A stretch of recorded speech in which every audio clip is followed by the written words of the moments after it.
मी लातूरला गेलेला पण एक प्रवास व्हिडिओ बनवलेला आहे। त्याच्यामध्ये सुद्धा गाडीचे मागचे जे सीट्स होते ते रिकामे होते आणि ह्या गाडीमध्ये सुद्धा तशीच काहीतरी परिस्थिती आहे। पाहू शकता तुम्ही मागील सर्व सीट्स रिकामे आहेत।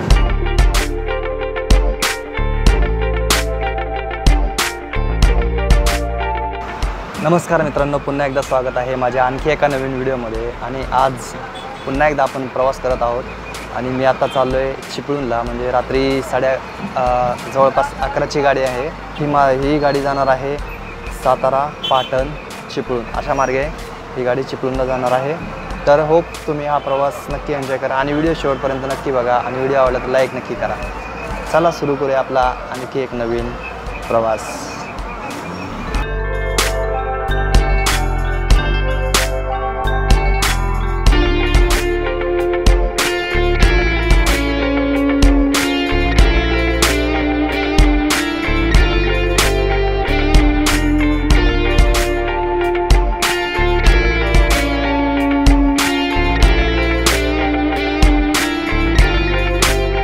मी लातूरला गेलेला पण एक प्रवास व्हिडिओ बनवलेला आहे।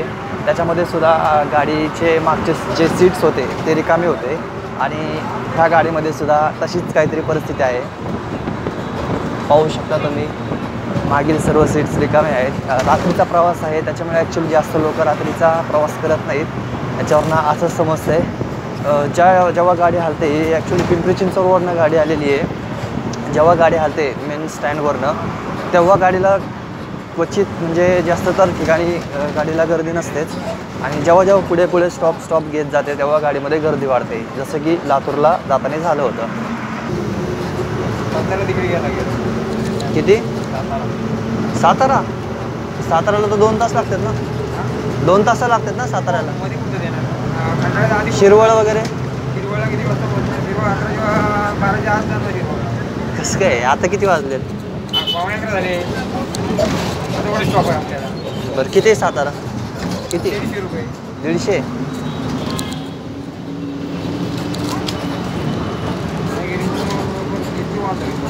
आणि चिपळूणचा किती आहे फुल?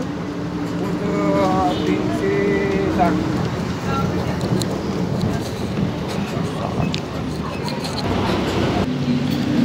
आत्ता जे तुम्ही तिकीट पाहिलं ते साताऱ्याचं आहे, पुण्यापासून साताऱ्याचं आहे। आणि मी सुरुवातीला म्हणलं की मी पुण्यापासून चिपळूणपर्यंत प्रवास करतो आहे। किस्सा असा आहे की मी ॲक्च्युली पास काढला आहे 4 दिवसाचा आणि तो पास माझा रात्री 12पासून चालू होतो आहे, म्हणजे 10 तारखेपासून चालू होतो आहे आणि आज 9 तारीख आहे। आणि ही गाडी 11:15 किंवा 10:30 ते 11:15च्या दरम्यान स्वारगेटवरून सुटते। तर मला इथून साताऱ्यापर्यंतचं तिकीट काढावं लागलं आहे, कारण की मी पासाच्या थोडं अगोदर म्हणजे 1-1.5 ते 2 तास अगोदर चाललो आहे। तोपर्यंत आपण सातारापर्यंत पोहोचल अशी अपेक्षा, असं वाटत होतं। कंडक्टरने मग सांगितलं की तुम्हाला साताऱ्यापर्यंतचं तिकीट काढावं लागेल, त्यामुळे मला हे 150 रुपयाचं तिकीट काढावं लागलं आहे साताऱ्यापर्यंतचं आणि तिथून पुढं आपला पास सुरू होतं आहे। मी कंडक्टरला असं म्हणलं की साताऱ्यापर्यंत तर आपल्याला 2-2.5 तास लागतील ना पोहोचण्यासाठी, पण ते म्हणलं की नाही, शिरवळलाच आपण काहीतरी 11:30पर्यंत पोहोचतोय वाटतं। आता शिरवळपासून सातारा लांब आहे ना। मी म्हणलं शिरवळचं तिकीट द्या, ते म्हणलं शिरवळचं तिकीट शिरवळला तर 12पर्यंत पोहोचतोय आपण।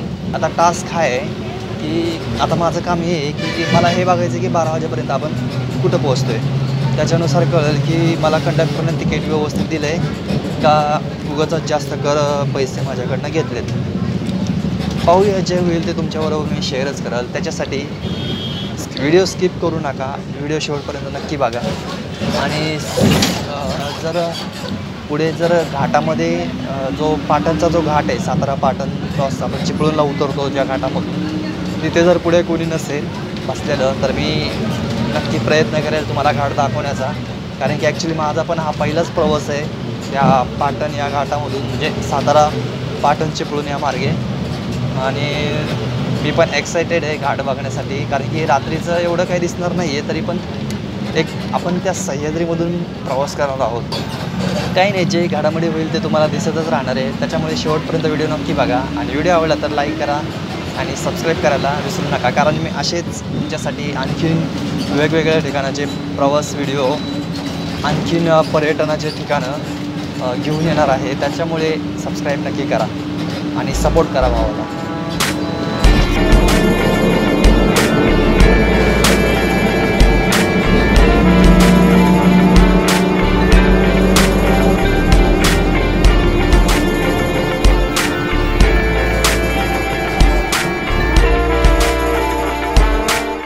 खरं तर मी ॲक्च्युली हा व्हिडिओ अपलोड करणार नव्हतो, पण मला फक्त तुमच्याकडनं एक जाणून घ्यायचं होतं की कंडक्टरने माझ्याकडनं कमी पैसे घेतले, जास्त घेतले का काय झालं.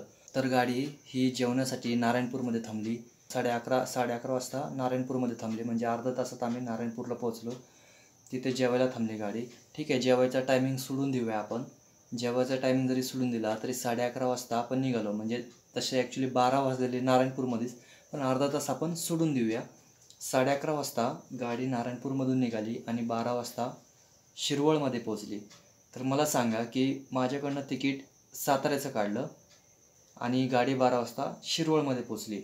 तर कंडक्टरने हे बरोबर केलं का चुकीचं केलं? तुमचं काय मत आहे कमेंट करून नक्की सांगा. त्याच्यासाठी हा व्हिडिओ अपलोड करत आहे.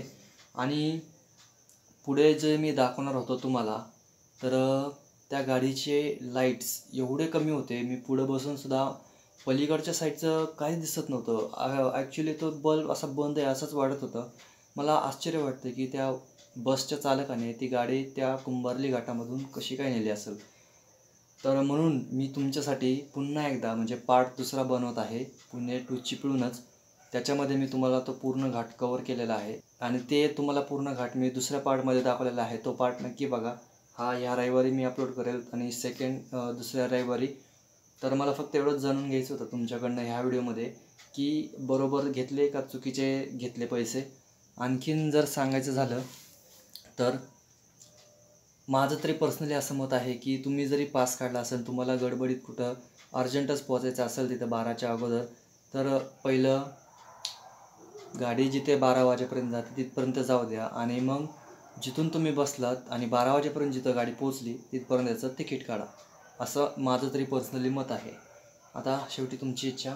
तर हा व्हिडिओ नक्की बघा आणि पुढचा येणारा पार्ट तो पूर्ण मी प्रवास कवर केलेला आहे, तो पण नक्की बघा. आणखीन एक सांगायचं होतं मला याच्यामध्ये की मला कुणाला ट्रोल वगैरे करायचं नाही आहे की कुणाला असं स्पेशली असं